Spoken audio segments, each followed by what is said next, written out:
Hey friends, welcome to Bokeh, a podcast exploring the ever-blurring lines between the personal and business lives of professional photographers.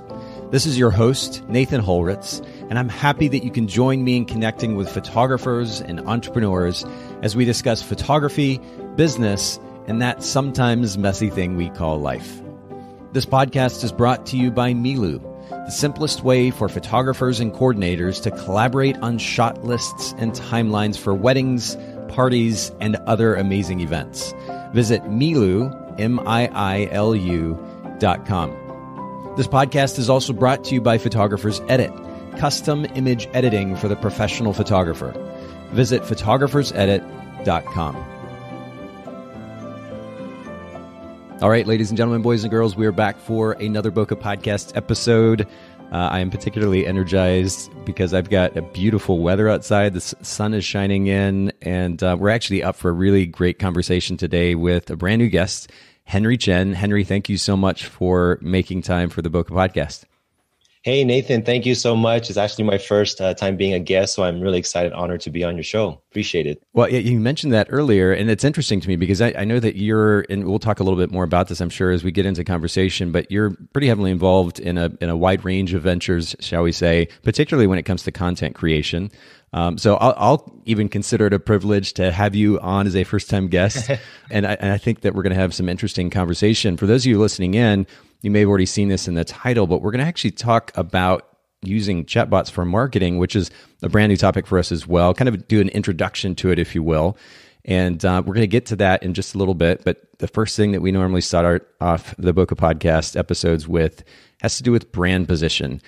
And I am a little bit strict. When I send, I'm kind of breaking the fourth wall here, but when I send our guests the outline for the conversation that we're going to have, I put in bold that this is supposed to be a 15-second answer.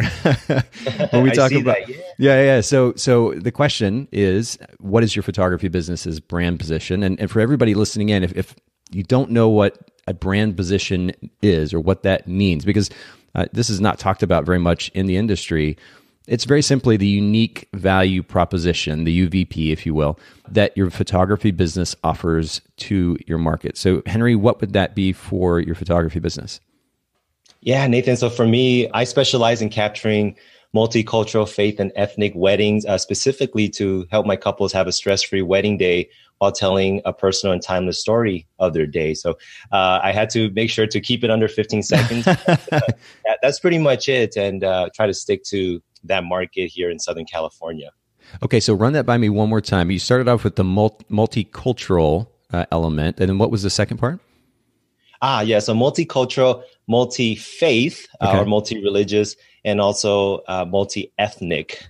So, of course, every wedding is beautiful, different, unique. But if there was a brand position, sort of so-called my sort of unique style, that would be what I specialize in. That's cool. And I like this. First of all, I love the brevity of it. So kudos to you for that. I like the specificity of that. And one of the things that Henry has done really wonderfully here is be very clear in that brand position statement. For everybody listening in, he's really clear in his brand position statement what his target or who his target market is. And so for a potential client that lands on a site, assuming that brand position statement is there at the top of the page, clear for everybody to see immediately, then they know exactly whether or not they are a potential fit for Henry's brand. And I think there's some apprehension that photographers might have, and Henry, you might be able to speak to this when they narrow their field of potential clients by saying, I only work with, or in most cases, I work with this particular segment of the market. Is there any apprehension in that way on your part, or what's your experience been with that? Yeah, Nathan, quite a bit actually. I've been doing this for almost 13 years, and for the better part of that, I would take on so-called any couple. And of course, I'm always very grateful and honored for any couple to consider me, let alone hire me. But I realized over the years that there's pros and cons of that. And actually, the more specific I can be, which has been a challenge because being in Southern California, it's quite a melting pot. And so being very specific has not only help me get those so-called more ideal preferred clients, but even the ones that may not quite, and I don't want to say fit that statement, but even then they'll find other things about what I could provide that they're very interested in, especially after reading reviews and all. And sort of part of that position would be providing a stress-free wedding day where truly photography is the last thing they have to worry about. I know I sound like a little broken record there because I always say that quite a bit, but that's truly what I try to provide to my couples if I get to work with them.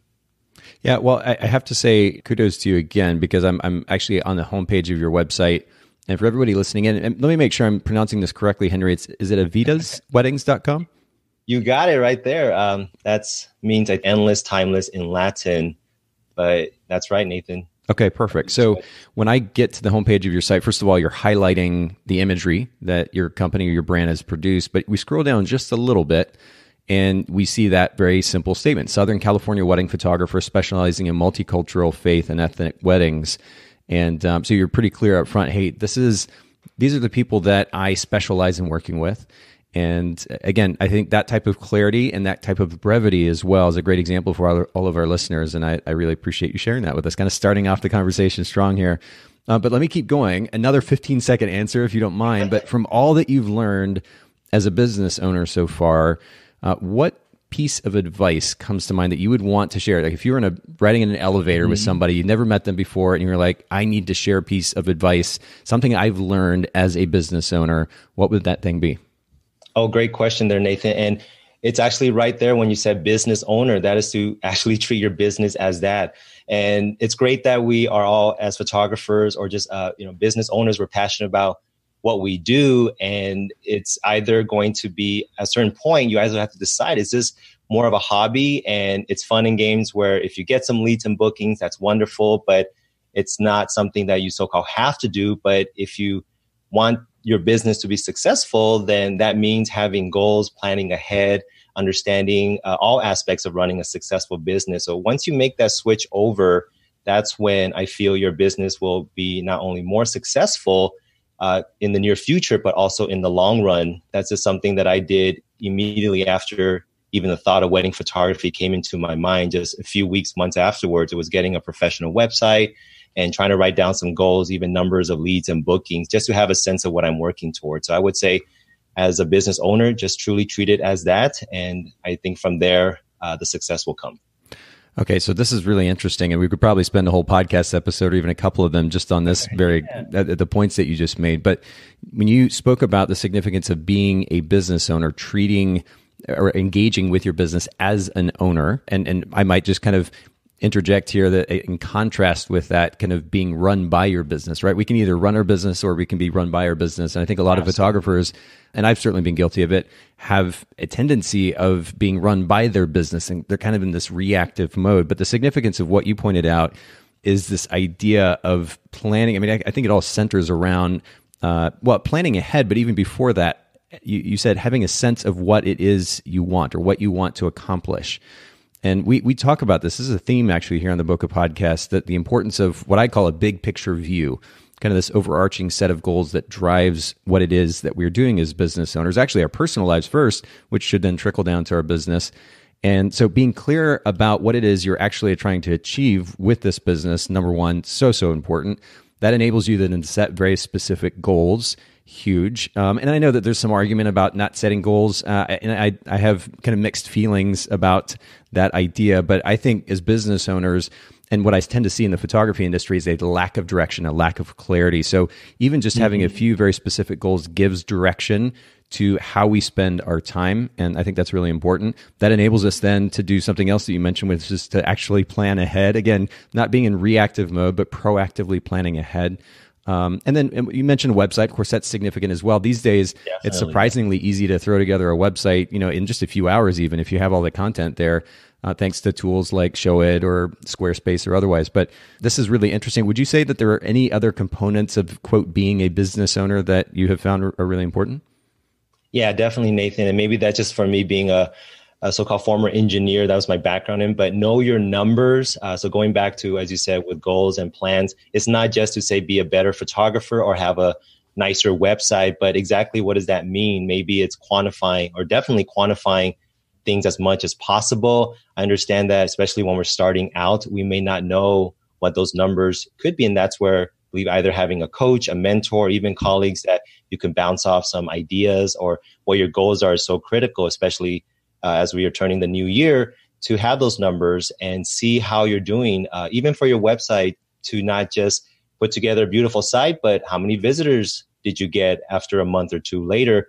And leads, how did you do compared to the previous December or January? So knowing where you came from and where you are right now, I think will give you a better sense of what you need to do next. Yeah, and where you're going next. That's really good. Okay, so quantification. And I'll be, again, the first to admit that this was not a strength of mine. It has been an ongoing learning curve, if you will. Not only, first of all, understanding the significance of it, because it's very easy to start a business, to be excited about, taking pictures and having a quote business or being a quote professional photographer and making a little bit of cash from it. It's another thing too, as you put, actually own a business. And I think at the root of being a great business owner is quantification. I've realized that. I've learned that the hard way at times. But are there particular tools for the sole proprietor that you think are important when it comes to quantification of income and expenses for that matter, and then also quantification of website traffic, as you were alluding to? Yeah, so definitely, Nathan. I think for a lot of us as photographers, we use a lot of tools just in our actual taking photos with, of course, lenses and cameras. So when it comes to more of a software tool, apps, we want to make sure we don't overcomplicate things. So when it comes to even just website traffic, just Google Analytics, or perhaps your CMS like Squarespace has their analytics backend. So just looking at the basic numbers, that's already a great start. Using free tools like Google Sheets, just tracking numbers in a spreadsheet, that goes a long way. I use Excel and Google Sheets for the better part of the past 13 years, and I still do every single day. I have my basic spreadsheets open. So just getting something down as simple as basic will get you far. And as far as like productivity and just being efficient, whether it's just Notes, Evernote, those apps, just writing things down. There's a saying that what gets scheduled gets done. So I've always believed in that very much, and try to, or really just every morning, check what I need to do and make sure that I get those things done every day. Well, it goes back to that idea of planning ahead, right? And that really can make a big impact on the way that we're able to run our business. But you mentioned spreadsheets, and I'll yet again be the first to admit that I am not I should say I'm not great at spreadsheets, which is probably why I'm not a huge fan of them. I know that they are extremely powerful. I've seen them at work. So I don't want to minimize that, but I also know that we have tools. I mean, you talk about overcomplicating things. I think a lot of people look at a spreadsheet and they're like, I have no idea what I'm doing here.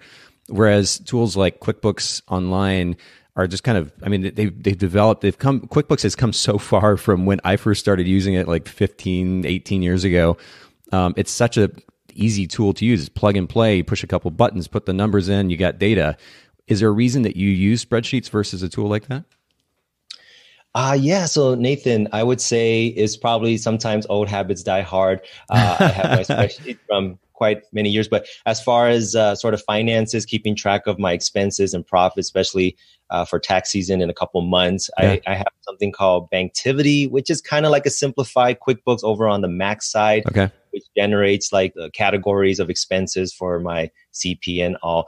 But also spreadsheets, especially with Google Sheets. I love Google Drive because it's free, it's universal. You can use it on multi-platforms.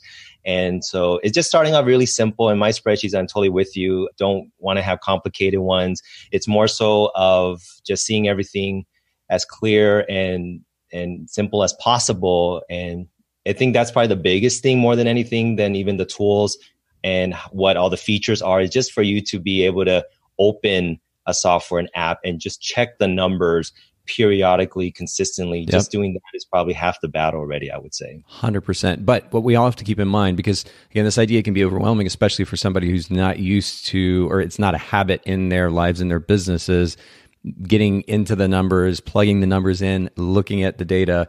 If you just are willing to spend, I'm going to throw out there 10 or 15 minutes a day. We're not talking about a ton of time, just awareness. And then, of course, that awareness enables you to be more intelligent in your actions with regards to your business. And you're now not just kind of guessing at what to do next. You're looking at the data in Google Analytics, as you pointed out. You're looking at the data in the spreadsheets or in the financial software, financial management software that you're using. Making intelligent decisions for the sake of your business enables you to move certainly much more proactively and ultimately have better results as a business. So this is a great reminder, and I appreciate you sharing your perspective on that. Let's talk about time, though. And actually, speaking of time, how long have you been in business as a photographer thus far? Oh yeah, it's been almost 12 and a half years, starting April of 2007. So well before Facebook, fan pages, and Yeah. Instagram, and all those fun things and all the amazing softwares and tools available. But yeah, over 12 years now. Yeah, so you've seen a lot of change, as have I, because I started shooting in 2001, I guess was my first wedding. I Oh, started wow. on film, then went to digital. But yeah, to your point, we were around before Facebook was a thing. So back then it was these online forums, right? We were part of actually Yeah, a forum that turned into a really big forum, but we would jump into these forums and create topics and go back and forth. That was the way that we engaged, kind of like a Facebook group now. exactly. But it is fun to see how. Digital wedding forum, does that ring a bell? And Yeah, maybe like Fred absolutely. Miranda's, they might still be around, right? Yeah, absolutely. Yeah, those are the places, some of the places to be back in the day. Yeah, that's funny. But within that time, so we're talking 12 years. I'm sure that there have been times when you have spent more time, maybe a little bit less time, depending on what's going on in your personal life, in your business. Ultimately, how are you able to kind of stay on top of things as a business owner, being that business owner you were talking about, while simultaneously making time and space for yourself, for the important people in your life? Is there a particular technique or trick or idea, principle that you've applied that's enabled you to do that? Ooh, great question, Nathan. I think we briefly talked about this at Show It United, where I was in awe of everything you put together with Core Photographer's Edit, and you have your new app, Milu. And so I was just amazed at how you're managing time. So this is something that I might ask you on my show in the near future. Yeah. But I would say it's definitely not something I will probably ever perfect, not even close. Even just yesterday, I just interviewed and hired a virtual assistant team because just the lack of time. But I think the main thing I learned over all these years is maybe something not a lot of us want to hear. You really have to say no, not maybe or when I have time, if I have time. It's just a mindset that I'm not going to do. And I would even say 80% of things that you want to do. So even in our business, I know we got to update our Instagram. We got to work on our website. We got to go out and network. The list goes on and on. So you actually my advice would be what I did. I wrote down everything that I would have to do in not just my wedding photography business, but even on the educational side and now like with Chatbots marketing. And I looked at that list and there's just literally no way I would be able to do all of those things in a given day or week. And I just started crossing things out and it wasn't easy at all. But after looking at the more refined list, then I went to my schedule, my calendar, my to-dos, and put down maybe no more than 3 things that I would get done every day. And I would plan out for the next 2 weeks and at times even the next month. And it's just saying no. It's just saying no to as many things as possible, which I hate to say it, but I do recommend for a lot of us that are feeling overwhelmed, make sure that we're not doing busy work just for the sake of it, but one that actually would give us the results that we're looking for. But wouldn't you say that what enables you to do that is, going back to the first point in our conversation, being aware of what it is that you're actually trying to achieve or knowing what it is that you want? Because it would be easy with all the millions of options out there that we could explore as photographers, as business owners. The possibilities are endless, and it's just so easy to get distracted in that realm. But if we're clear up front about just away from Instagram, away from Facebook, away from all this stuff, we just sit down with a notebook or maybe a note app on our phone, and we're just simply establishing very clearly for ourselves, not for anybody else, what it is we're trying to achieve. That enables us to then filter out in the way that you're describing. Definitely. And not everything has to be forever. For example, when you say, and something that we should all do, of course, have a presence online on social media, Instagram, sure, and so forth. But maybe it's not every hour. It's every 4 or 5 hours. But when you're going to go on there, you have a purpose and intent. And then sure, perhaps later on in the evening, you're watching TV on Netflix. Maybe you're walking the dog and you can splurge a little bit. You can socialize. You can send some DMs, more of that. But other parts of the day, you stick to that game plan and always going back to what is that specific goal that you're working towards. And if it's not meeting that, then either cross it out or put it on the back burner for another time. And I feel like for a lot of, especially when I connect with new photographers, new wedding photographers, it's the feeling of being overwhelmed. Yep. And we end up really either not doing anything or doing things in the wrong order, or certainly not doing things effectively. So just simplifying things as much as possible is one of the key things that I would recommend for sure. Wonderful. Wonderful. Talk to me about an impactful book, maybe a podcast or an audio book that has made a really big difference in your life in the last few years. Oh man, Nathan, you're gonna. I'm a little embarrassed to say this. Being that I do have my own podcast, the ones that I listen to are more of a guilty pleasures. I'm a big, I guess, basketball fan, so a lot of ESPN and Cool. that kind of. But as far as one for business and even podcasting and all, Pat Flynn is a huge role model of mine. Smart Passive Income, and I've been listening to him for a couple of years. He's a great guy. I never met him in person, but I learned about not only podcasting, but helping others, providing value first. And I have a couple other ones. Cliff Ravenscraft, he's also one that I've been listening to about 4 or 5 years. But yeah, not too many. These days, I've actually been a lot on YouTube and just kind of seeing what comes up on my feed and listening to that in the back end more so than watching. But I do have audiobooks. There's probably about a dozen on my account, but I'm sure wanted to ask you about this. When you're busy, of course, interviewing or working on things, it's a little bit tricky to listen in the background, pay full attention to it, right? But you just try to squeeze in a few minutes here and there.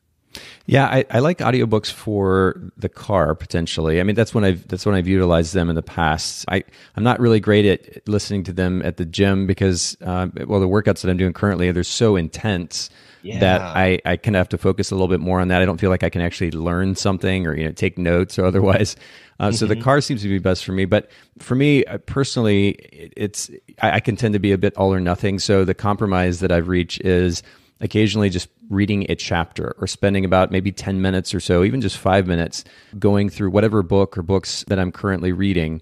And I can do that literally after I finish my workout at the gym that I usually have a massage chair, and I'll sit in that massage chair and I could just go through the book while I'm getting a massage. I mean, it's kind of best of both worlds, but that allows me to actually read it. I can highlight it or take notes or whatever it is I want to do with that information.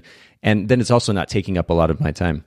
That's a great advice. I think that's something I know when I'm trying to do a workout is to stay focused on the workout as well as pay attention. And I have a 2-year-old, so half the time she's screaming in one ear. And I guess if I could give a tip is to get those AirPods or some kind of Bluetooth wireless. Yeah. One is always in my ear pretty much at all times, which I know annoys my wife a little bit. It's like, are you listening to something in there? Are you listening to the latest? So it's like, no, I'm not. And but half the time I do try to get a little bit of learning on that way as well. Yeah. So.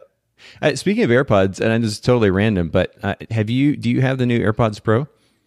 I don't. Do you? And if so, how are they? They're absolutely amazing. I do have them. I use AirPods enough, particularly when I'm at the gym, but then also in phone calls. I don't like to hold a phone up to my head. I like to put the AirPods in and then be able to walk around freely, type notes if I have to.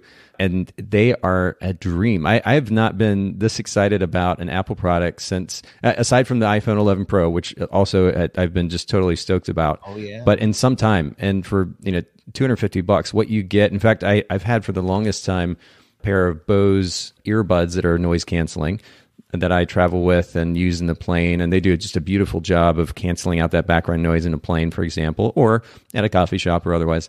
But these do just as well. And they're wireless, and I can stick them in my pocket, and the form factor is really small. And of course they're also water resistant or even waterproof to a point.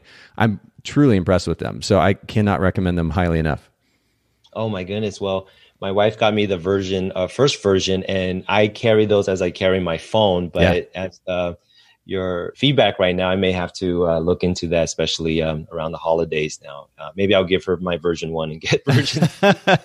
Don't tell her that as well. But, cool. It's top secret, top secret. Speaking of actually fun or maybe unusual items that we enjoy or use or like, a fun question that we ask here at the podcast has to do with maybe an unusual item in your camera bag that enables you to be a better photographer or a better business owner. Do you have anything like that?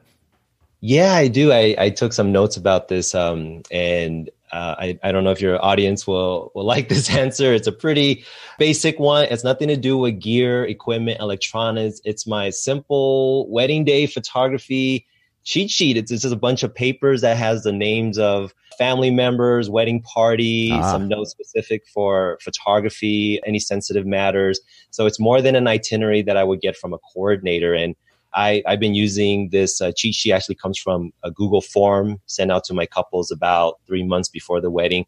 I always believe in that saying, if you fail to plan, then you plan to fail.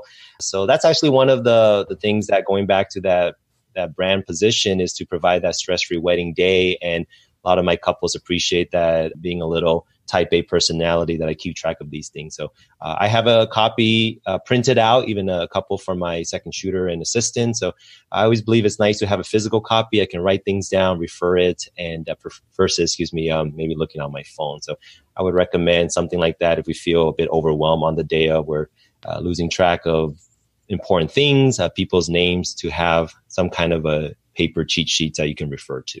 Yeah, that's actually a great idea. And it is all about people in the end. And it's amazing how, if you just pay a little bit of attention to them, engage with them on a very personal level, the impact that you can have. I mean, I know I've mentioned this in the podcast a number of times, but it wasn't our photography that drew these comments. It was the way that we engaged with the people at the events that brought commentary, midway through the day or partway through the day at some point where they haven't seen pictures. And there were comments like, "You guys are just the best photographers in the world. You're incredible. You're awesome." Had nothing to do with the photography. Had everything to do with the way that we were engaging with them. And so even something maybe as seemingly obvious as keeping a list of the key names for people there involved in the wedding day and being aware of them, maybe having them memorized, being able to reference them and then call somebody by name. It's amazing what that little action can do when it comes to creating a positive experience for our clients. Yeah, and if I may sidestep a little bit, Nathan, with your app, Milu, if I can ask you about that. Actually, one of the things I was so excited about when I found out about that, when you shared that with me at United, like, this would be perfect for something like this. Because there have been times where I would forget my piece of paper somewhere, or I've even dropped it and somebody thankfully found it. But having all that information plus so much more on your phone and being able to share that with of course the couple and other vendors is so important. And so that's another reason why I love and looking more into using your app. But well, and I appreciate the shout out. And by the way, for everybody listening in, that was not planned in any way. So it's very generous of you, Henry. And for anybody who doesn't have context, Milu is an app that we've just launched that enables photographers and coordinators to very easily manage timelines and shot lists for their events. And I know that as a photographer, I shot weddings for over 10 years. And as a photographer, I did something similar to what you're describing, Henry. I had that piece of paper, maybe would print it off. And then, as phones became a little bit more mainstream, or smartphones could somehow sync it to my phone. But I also like what you are pointing out is, there's the idea of pulling our phone out of our pockets these days can have a lot of negative connotations. And at the very simplest level, just the notion that we're not paying attention to whatever's not going on in front of us. And that could be problematic. Again, if we're trying to give these clients the best possible experience and they see us on our phone constantly, that may create a poor impression. One of the things we've actually done with Milu is create a watch app as well that enables you to sync the information to your watch. So the cool thing is, if you're taking photos, you have a shot list, for example, and you want to reference that shot list, you don't have to pull that out, the phone out of your pocket or a piece of paper out. You can literally just flip your wrist over, look at the next shot on the list, and then go back to taking a photo. Or you can do the same thing with a timeline. And so, again, I love that you highlight how pulling out our phones, not necessarily the best thing. The watch app with Milu is going to enable you to be able to avoid doing that, which I think is pretty cool. Awesome, Nathan. And hey, in the next few weeks, I'll be asking you a few more questions about that. But I appreciate that. Well, you know what? I want to kind of redirect the focus to you, though, here, because you brought an interesting topic to bear for the podcast episode today, and that is using chatbots for the purpose of marketing. And frankly, I don't have a lot of context to this. I mean, chatbots as a tool or as an assistant to customer support is a concept I'm more familiar with, but this is just not something I'm very familiar with. So why do you think that this is not yet a common point of conversation in our industry at the moment? Well, I did take some sort of notes for myself to be concise and brief to respect our audience's time, because there's so much to get into. I think probably the biggest, or some of the biggest things, would be the notion of that word chatbot. It sounds kind of robotic, a bit impersonal, very impersonal, maybe even spammy, salesy. Yeah. And the thing of chatbots, it's been around for a long time. We've seen the little chat bubble pop up on so many websites. You can even talk to a human being, which is, it's not impersonal. But as far as in our, let's say, photography or specifically wedding photography industry, there's certainly a lot of ways to market our business, social media, wedding shows, right? Advertising, Facebook ads and directories, on and on.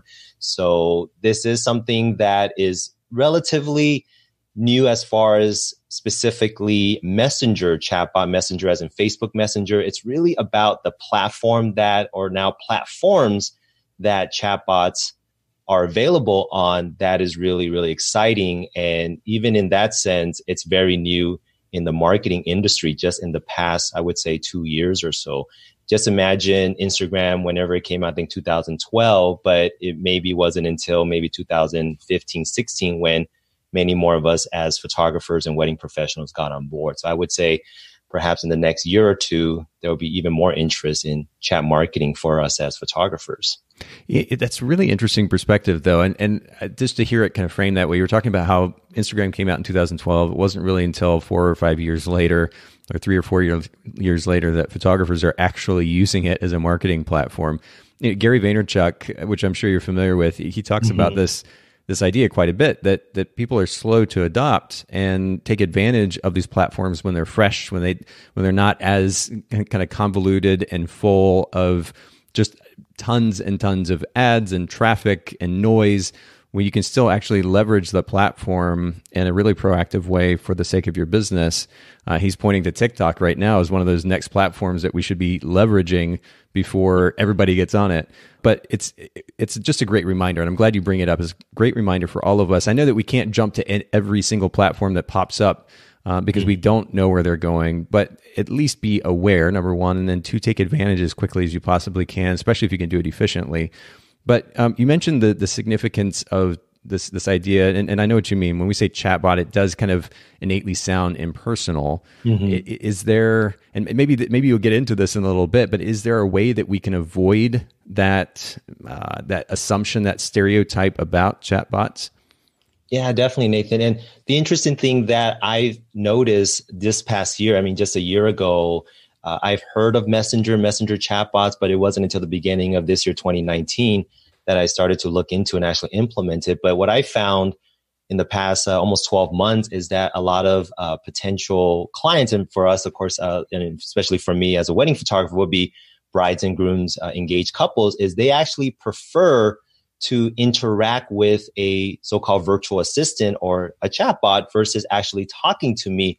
It's very much a fascinating thing. Of course, it's actually illegal to pretend that your chatbot is a human being. You're not allowed to do that. You want to make that very clear.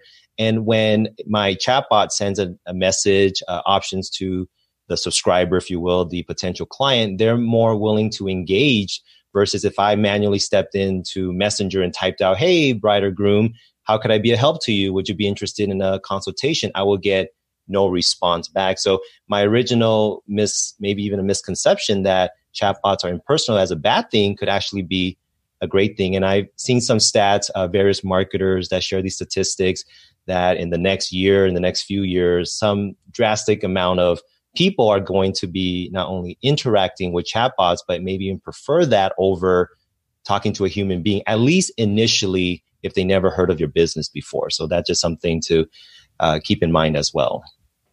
Well, as you're talking, I mentioned the homepage of your website earlier. And again, for everybody listening in, avitasweddings.com, I noticed that you've got the messenger icon there on the homepage of your screen.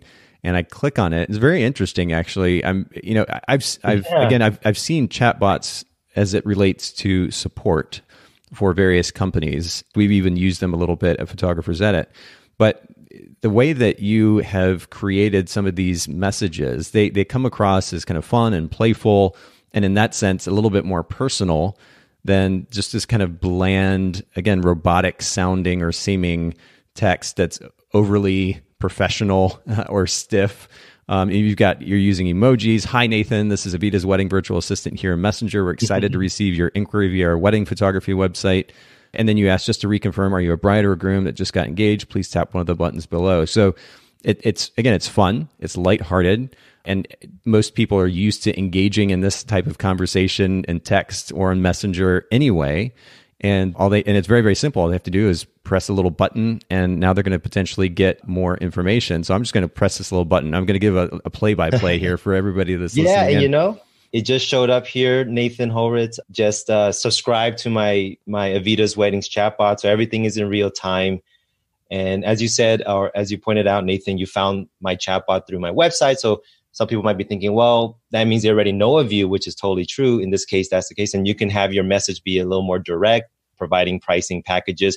But if somebody has never heard of you, and there's many different ways that you could get people into your chatbot, which we can talk about if there's time for that. But yeah, you can go through that. I'm actually stalking you, Nathan, on my end with my iPhone, and there's an option where it says you can just click on a few things and go from there. So. Well, yeah, I mean, and this is really fascinating, actually. Again, for everybody listening in, we'll link to Henry's website in the show notes.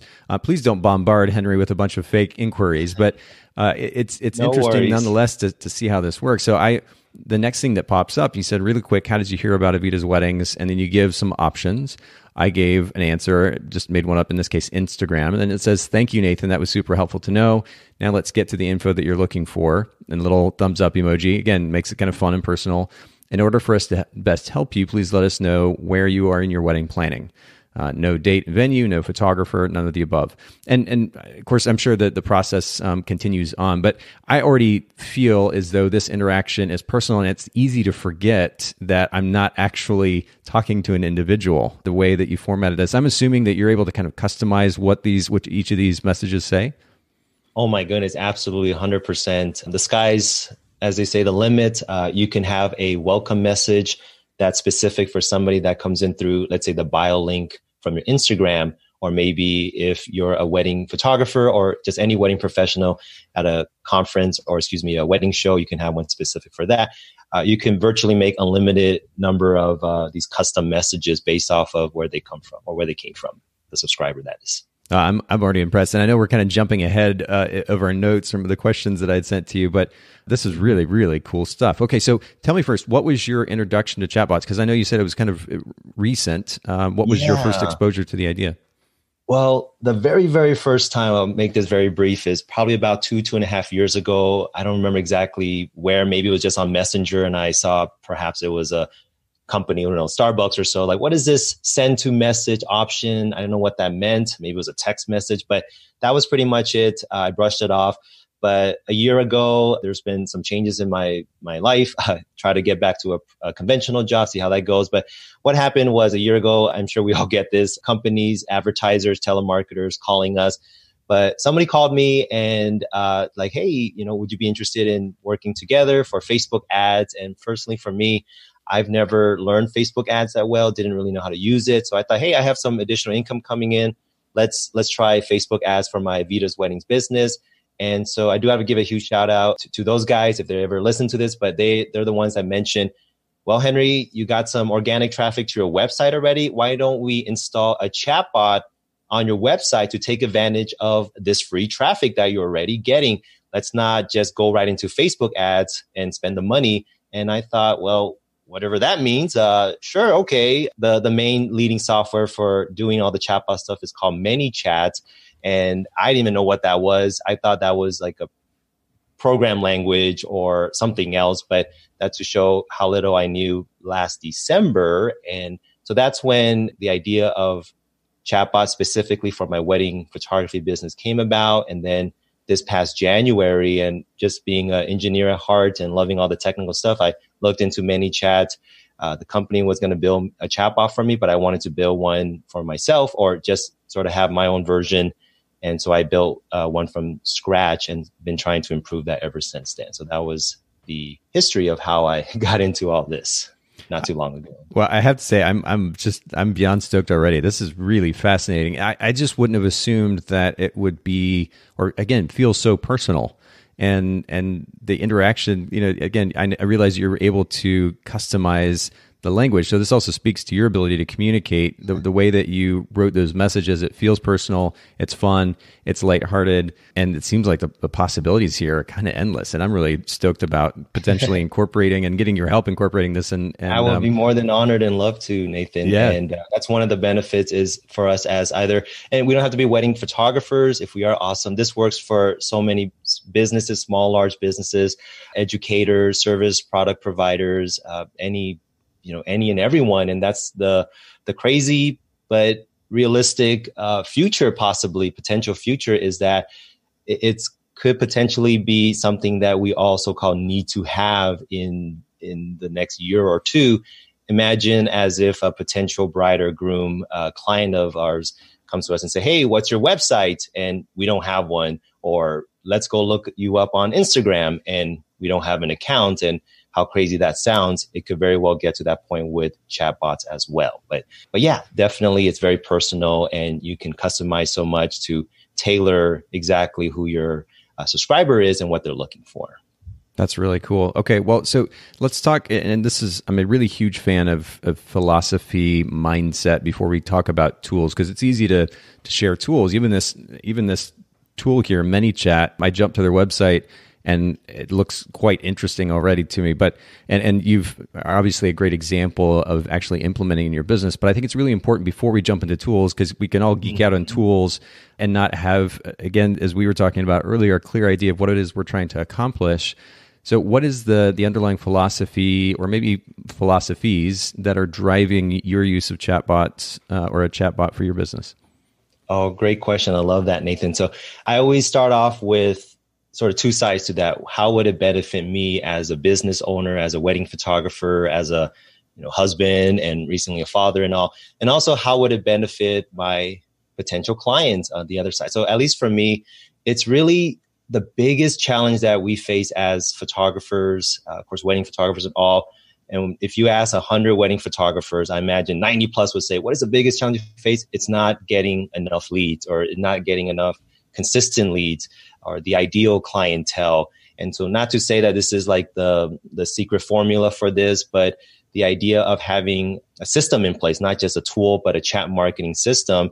And one of the benefits is you're actually going to be able to be so-called everywhere, multi-channel marketing, but giving you peace of mind that you don't have to worry about getting leads ever again. It's a huge, bold statement. That is what I'm aiming this to have and to help others with, especially when you use this with Facebook ads, because it works seamlessly with that, is to wake up in the morning knowing, not only hoping and crossing your fingers, but even expecting that you're going to get 2 or 3 subscribers into your chatbot that day.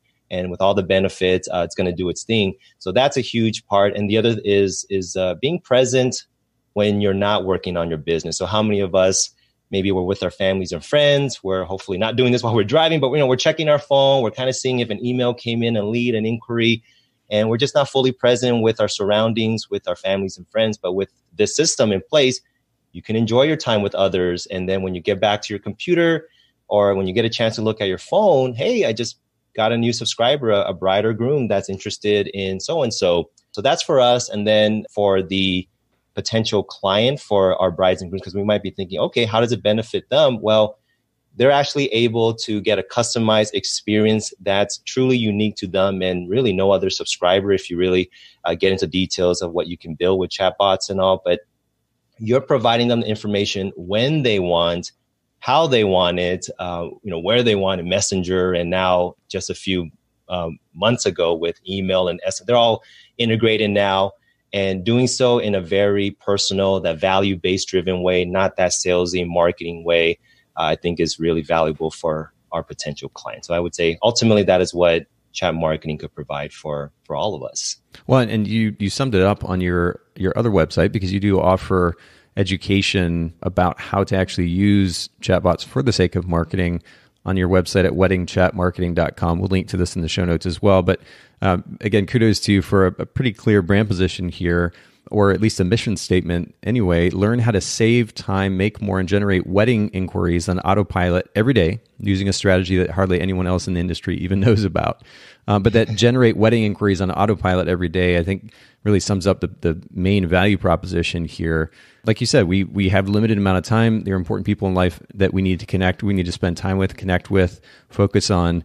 And if we feel like we have to constantly answer a text message or a messenger message or an email in order to get business, it can really take away from those relationships. So having a system that enables us to avoid doing that so much, I think is really, really powerful. What would you say, and I know we've kind of alluded to at least some of these already, but what would you say are a few specific benefits of chatbots in your marketing efforts specifically for your photography business? Oh, wow. Yeah. So, Nathan, I would say first and foremost is saving time. Now, it might not be hours and hours every day. Maybe it's just 15, 20 minutes that you don't have to get back to a lead. Now, that assumes we got the lead. One of the biggest challenges, going back to what you said with the getting leads every day, is biggest benefit. One of the biggest benefits, is that if we're not getting leads, if we're just getting started in, let's say, as a wedding photographer, that's where you can utilize Facebook ads, which is awesome, wonderful, works for what we're doing. But you can combine that with Messenger instead of going to a landing page, which is fine, getting a little detail here, but you can send your ads over to Messenger and have more of that personal, unique experience. Also, your ideal clientele or your preferred clientele, maybe you have a certain ad, maybe the message that pops up on your website before they subscribe could be more specific. And then even earlier, Nathan, when you were testing out my chatbots, if you just had typed in like pricing, just one word pricing, the chatbot will send you that information, or FAQ. So going back to saving time and not having to do the same thing over and over again. And for maybe some of us as portrait photographers, or just where you can even send quotes, invoices, schedule appointments, and so forth, all within Messenger. And if I may touch upon one other benefit here, is this whole phrase that we might be hearing more often. It's called omni-channel marketing or omnipresent marketing, multi-channel marketing. And it's the idea that we really need to be so-called everywhere with our business. Now, a lot of us, I'm sure, are on Instagram. We have our Facebook fan page, maybe Google reviews, those kind of things, which are all wonderful. But now you want to be able to automate as much of that as possible and not have to spread yourself so thin. But it takes many touch points for a potential client to, that phrase of know, like, and trust us enough to hire us. So a chatbot is a great way, especially utilizing a software like ManyChat, is you don't have to build 4 or 5 different chatbots, one for so-and-so, one for Messenger, one for, which is, by the way, another sort of a groundbreaking thing that's going to come out soon, is this will also be available via Instagram DM. So wow. Just imagine that for us as, using that. But all of that automation with personalization is the best way I can sum it up as a huge benefit. And it works with all other forms of marketing. So it's not like, okay, if I do chat marketing, I have to give up so-and-so. Absolutely not. This works seamlessly with, and I thought of all various ways of marketing, and there really isn't any that chat marketing will not work with. So, yeah. Automation with personalization. I like that. And of course, innate to automation is the notion of efficiency, which you alluded to. And if this is really true, that we can kind of be everywhere with a tool like this, I'm even more interested. I mean, there are so many platforms it seems like we have to keep up with these days. And, I mentioned Gary Vaynerchuk earlier, and I love his passion for business and his drive, his work ethic. But frankly, I have no interest whatsoever in working 60, 80 hours a week the way that he does. That's just not my game. I'm not trying to, he talks about how he wants to ultimately buy the New York Jets. I have no interest in making that kind of money. That's not my goal in life. And so if I want to create a more efficient lifestyle as a business owner, and yet still be engaged in a way that we need to these days on social media, because that's just how people are engaging with the world, then this is a really, really powerful potential tool that we could implement. So it's very, very intriguing. Will you share maybe just on a practical level, because of course the natural question here for our listeners might be, okay, well, this is really cool. It's actually quite compelling.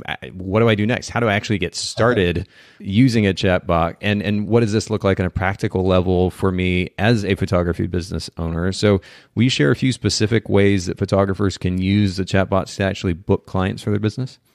Yeah, totally. And I almost forgot to mention one benefit, which ties into your question, Nathan. So this would be, from a practical standpoint, just having that little messenger bubble installed on your website as that example.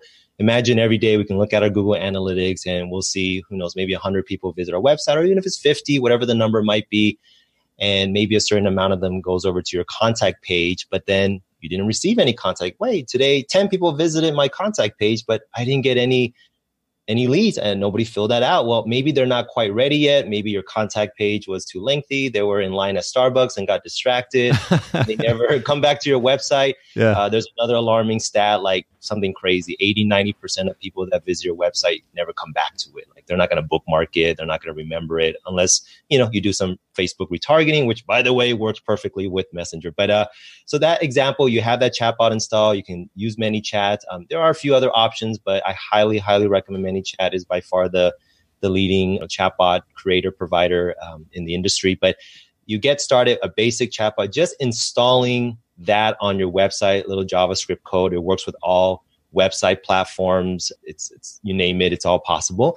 And it doesn't take that long. You do need to have a Facebook fan page. That's how it's going to connect with ManyChat and Facebook. So if I didn't mention this or made it extra clear, is that really the one of the huge best benefit is you are actually marketing your business on platforms that your potential clients are already on. They're just casually browsing on Facebook or on Instagram. So it's great because you can be in front of them even before they might even need your services. But so have that and then give it a couple weeks. See if even if you get somebody clicking on that chat bubble, kind of like what Nathan did earlier, and you pick up a subscriber, you can have your chatbot just provide them some very basic things. You do need to, quote unquote, program your chatbot, which by all means, you do not need to write a single line of code or know any computer language. It's all drag and drop. I don't want to say, I won't say that chatbot building is so-called easy or quick, but at least getting started is.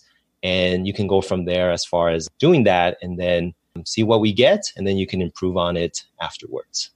Okay, so installing the chatbot, first step, and we'll link to ManyChat in the show notes as well. It's just manychat.com for anybody who's curious. It seems like, I'm on their site. I'm just kind of scrolling through here, and it looks like it's not only clearly laid out for a potential user, but based on what I've seen on your website already, Henry, it looks like a really, really powerful tool. You mentioned integration. It seems like Facebook Messenger is their primary focus, but you mentioned integration with other platforms.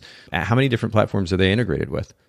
Oh, okay. So definitely Messenger was, I don't want to say it was the first one, but I'm almost positive it's like the biggest one, of course, since over a billion people use Messenger. Facebook owns it. But email as well as, and this is really cool, email, but also text or SMS messaging, those platforms came out just a little over almost 3 months ago at the time of this recording, September 2019, when ManyChat announced that your chatbot will work via email. So you can send broadcasts, you can do a lot of things that you would do through Messenger, but now through email and also text, which as of this recording, again, it's only available. I don't want to give any false information, but for sure, United States, of course, and a few other countries are slowly rolling out in 2020. Okay. So what this all means is you have that multi-channel marketing is you can, they'll find you on Messenger and maybe they get distracted even on Messenger. Well, you can send them email and it doesn't have to be manual. It's all automated and they can actually click certain things in an email. If you get this to go back into Messenger, they can get a text message on all sorts of things and click on links. So that's where the integration comes in. And then there's lots of talk already where in the next year or two, this will be available, platforms with Instagram and even WhatsApp and something called RCS, Rich Communication Service. I believe that's what it's called. Think of it like text messaging, but on a whole new level. Right. And that's where who knows what else is going to be possible with our with what we do. But yes. That's a new standard that's being rolled out, right? I think Google or the Android platform is talking about integrating that or has begun integrating it into their text messaging platform. Absolutely. Yeah. Our RCS. And that's kind of like iMessage in a way for iOS users, right. But that would be something that they're going to try to roll out a lot of those features into these other platforms. So what all this really means is not to for us to get overwhelmed, but it's if you have a clear idea, just kind of start out really simple, basic. And as you said, Nathan, just go on ManyChat, sign up for account free. There is like a $10 per month pro version, which you will certainly need for some of the features, but very reasonably priced. And you can start building your chatbot and then just kind of put it out there. And the cool thing about this is that you don't need to build everything overnight. You don't need to have all these different features and functions. And quite frankly, I don't recommend that at all. That's one of the mistakes that I made early on was trying to do too much, but starting off simple and basic, see if you can get some subscribers and then go from there to improving your chatbot is what I would recommend. Okay. But what we're talking about specific ways that photographers can use it. So obviously they're going to install it. They're going to begin to program it based on the way that they want to use it. But can you just share a few ways? In fact, I already alluded to this when I was on the chatbot on your site. You're capturing information about, number one, where they heard about you, which is really important. And I think photographers need to do that consistently so they know where to kind of focus their marketing efforts. And then you're just getting introductory information so as to know how to engage with them, whether or not they even have a data venue right now, if they have a photographer, et cetera. But are there other practical ways that you're using that chatbot to collect information and ultimately market to the client? Yes, absolutely. So even that segmentation is a huge component that you will want to have. So as an example, as wedding photographers, maybe you're running an ad that is asking or providing them some tips and they tell you, hey, I don't even have a venue or date yet. Well, you will provide them information more on that. They're just slowly getting into wedding planning. But ultimately, when they're ready to take that next step, you can certainly collect information. It's kind of like filling out a contact form on your website, but it's all through Messenger. You can even send that over to a spreadsheet. And I'm sure in the near future, that'll be integrated with a lot of CRMs like Tave, Honeybook, and so forth. So that's one way, whatever information you want to get from them, date, budget, ceremony, location, etc. That's all possible. And then the other thing would be, if it's hopefully okay to share this, other ways that you can get leads and hopefully book them through your chatbot system is talked about on your website already, but a link in your Instagram bio. If you do a wedding show, a bridal show, you can do QR codes or what's more recent called near field communication, NFC. And basically what that means is a bride or groom comes up to your booth. They can just automatically have their phone by a search and scanner and they will be subscribed into your chatbot and you can have your very unique welcome message for that event. So and I mentioned Facebook ads work seamlessly. But one thing that I found more than just within the chatbot is actually just getting people to respond and communicate, which I know for a lot of us could be a huge challenge, is potential clients ghosting us. How many of us get a lead? They sounded that they're interested, but they never respond back to us. Who knows if they ever got it, went to their spam folder, they went a different direction. You follow up a couple of days later and still nothing. So not to say a chatbot will prevent that from happening, but it has dramatically reduced that issue for me. And at the very least, through these platforms, you can see that they received it and the engagement, literally and figuratively speaking, far higher the open rates, the click-through rates within Messenger and these other platforms versus even conventional emails and all. But I'm not sure if hopefully that answered the question. Absolutely. No, it gives our listeners an idea, especially if they have no frame of reference, kind of like I didn't, how they may begin to use this. I mean, even the idea of a QR code at a trade show booth and that, and being able to scan that or take a picture of that and it beginning a conversation, I think that's really powerful, especially for companies like myself who, I'm honestly not a huge fan of doing like a massive trade show or a booth at a massive trade show like WPPI because, the conversations are limited. They're kind of surface level. They only go so far. Somebody gets a business card or an information card from us. They stick it in their bag with 250 other cards and it gets lost or forgotten. But this actually begins a conversation, which I think is fascinating and can be as personal as you want it to be. Enables you to continue the conversation. And that's really, really cool. So I think there's a lot of use case scenarios that our listeners could even come up with creatively to be able to use a tool like this. I really appreciate you kind of giving us an introduction to this idea. And to that point, for our listeners, we kind of covered the basics here, but Henry actually has a business that helps others learn about how to use this platform for the sake of marketing. I mentioned it earlier, weddingchatmarketing.com. We'll put that in the show notes. Henry, you also mentioned a podcast, and we should have highlighted this earlier maybe, but what is the name of your podcast? And we'll put that in the show notes as well. Oh, thanks so much, Nathan, and really appreciate you having me as a guest on yours. So the original name of it is Wedding Photography Podcast. That's been for several years, just about a month or so ago, I rebranded to just my own personal name. So you just look up Henry Chen. It's called The Henry Chen Show. I couldn't think of another name because I did want to talk about a little bit of everything on the podcast, but that will be the podcast. And hopefully in the next few episodes, you might hear a familiar voice on that show. So yeah, that would be looking forward to it.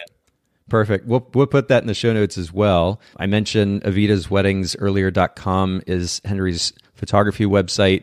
It's the same thing on Instagram. We'll also link to that in the show notes. Anywhere else that our listeners should follow you online, Henry, to see what you're up to? Yeah. So the main one now going forward is the Wedding Chat Marketing. So weddingchatmarketing.com.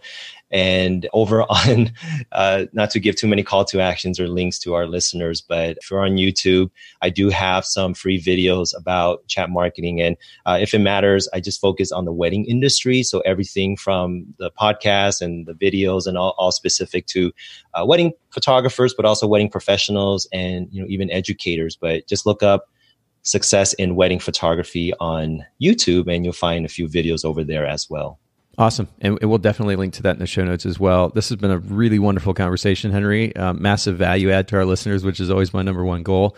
And frankly, I'm excited about this. We're going to have to chat more off air because I think we might have to look into how to use this in our companies as well. But thank you so much for sharing with the Bokeh Podcast community, making time for us today. Oh, it's my absolute pleasure and honor. Thanks again so much, Nathan. Thank you so much for listening to the Bokeh Podcast. Will you let us know what you thought by leaving a review of the podcast in the Apple Podcast app? And I'd love to hear from you personally with your thoughts about the podcast and suggestions about future topics and guests for the show. My email is nathan@photographersedit.com. The Bokeh Podcast is brought to you by Milu, the simplest way for photographers and coordinators to collaborate on shot lists and timelines for weddings, parties, and other amazing events. Visit Milu, MIILU.com. This podcast is also brought to you by Photographers Edit, custom image editing for the professional photographer. Visit photographersedit.com.